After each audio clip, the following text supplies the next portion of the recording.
नमस्कार दोस्तों, स्वागत है आपका टेरेस गार्डन चैनल पर।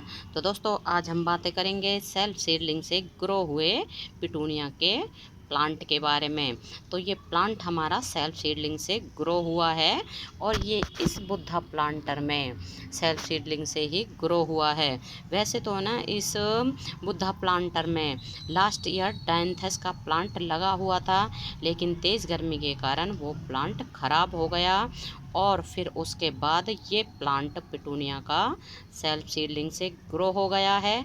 और अब इसमें आप देख सकते हैं कितने सुंदर सुंदर वाइट कलर के फ्लावर भी आने शुरू हो गए हैं और ये शायद पहला ही फूल खिला है।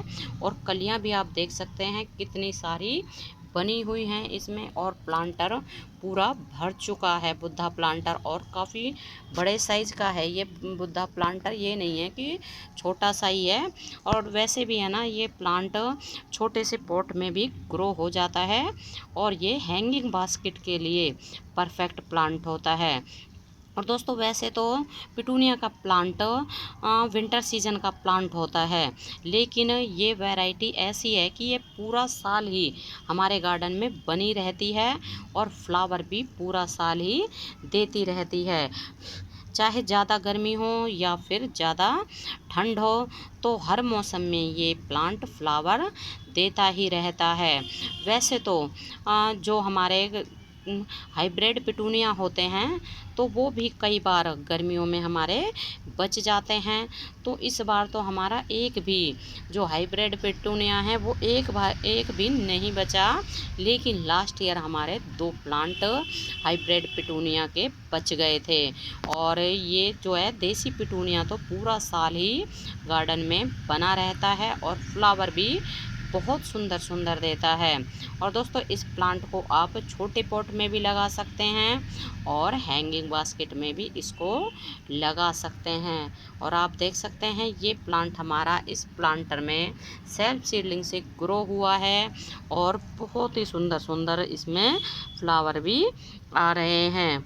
और दोस्तों वैसे तो ना पिटूनिया के जो सीड होते हैं वो अक्टूबर के महीने में लगाए जाते हैं और उन पौधों में जाके कहीं दिसंबर के महीने में उनमें फ्लावर आने शुरू होते हैं, क्योंकि जब हम अक्टूबर में लगाते हैं तो दिसंबर में उनमें फूल आने शुरू होते हैं। लेकिन ये देसी पिटूनिया का पौधा ऐसा है कि ये ख़त्म होता रहता है और इसमें फ्लावर भी आते ही रहते हैं और ग्रो भी ये सेल्फ सीडलिंग से हो जाता है। और जहाँ भी इसका प्लांट रखा हुआ होता है और वहाँ के मतलब जैसे सीड पॉड टूट टूट के गिर जाते हैं, खुल जाते हैं सीड पॉड, और सीड उड़ उड़ के जो पास में गमले रखे हुए होते हैं उनमें जाके गिर जाता है और फिर वहीं उनमें प्लांट निकल आता है। और बहुत ही आसानी से ग्रो होने वाला ये प्लांट है। जब गर्मियों में हमारे गार्डन में फूलों की कमी हो जाती है, क्योंकि विंटर सीजन में तो ढेरों वैरायटी के प्लांट आ जाते हैं फ्लावरिंग प्लांट, और गर्मियों में कुछ एक ही प्लांट होते हैं जिनमें कि फ्लावर आते हैं। और ये प्लांट गर्मियों में हमारे गार्डन में फूलों की कमी को पूरा कर देता है। और देसी पिटूनिया में जैसे 3 कलर आते हैं, एक वाइट कलर आता है, पर्पल कलर आता है और पिंक कलर आता है, और बहुत ही हार्डी प्लांट होता है। तेज़ गर्मी में भी ये आसानी से चल जाता है। और हमारे प्लांट तो ये बिल्कुल छत के ऊपर रखे हुए हैं ओपन में, और प्लांट भी आप देख सकते हैं कितना हेल्दी प्लांट है और बहुत ही अच्छे से चल रहा है। अब हमारे यहाँ बारिशें भी हो रही हैं, लेकिन धूप भी दिन में बहुत तेज़ पड़ती है। ऐसा होता है अब तो 3-4 दिनों से कि बार बार में धूप आती है, बार बार में बादल छाते हैं। और ऐसे मौसम में भी ये प्लांट हमारा बहुत ही अच्छे से चल रहा है। तो दोस्तों क्या आपके भी ये प्लांट सेल्फ सीडलिंग से ग्रो हो गए हैं? और अगर ग्रो हो गए हैं तो उनमें फ्लावर आने शुरू हो गए हैं या नहीं? तो आप हमें कमेंट करके ज़रूर बताइएगा।